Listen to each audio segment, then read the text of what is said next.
From the fifth course, I learned that total obedience to God puts we believers in command of supernatural.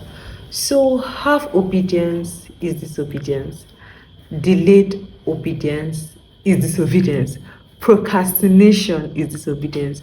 I always think that if God asked me to do something and I procrastinate, but I still later ended up doing it, like I still obeyed. But just like these videos I'm making, just thinking about it, if that strong feeling I had to make that right up was from God and I still delayed, I would say I disobeyed. But I pray that His mercies be on me. One example in the Bible that I would say that I would use is Moses. God told Moses to go back to Egypt. Moses was an outcast, like he killed someone in Egypt and ran, left. They were literally looking for him. So him going back was like he was going on a death mission. He obeyed God despite how hard it was.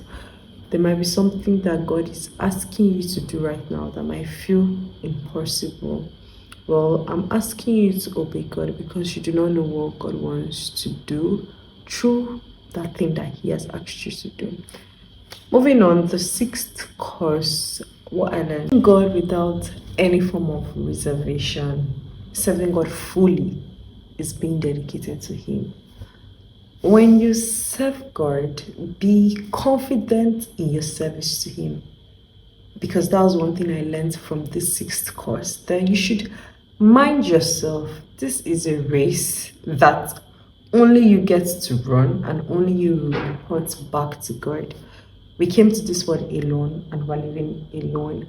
So why should you be worried about what another person thinks about your service to God? To serve God doesn't make you a pastor. In fact, there's no title to loving God and serving God, because at the end of the day, everyone will get judged.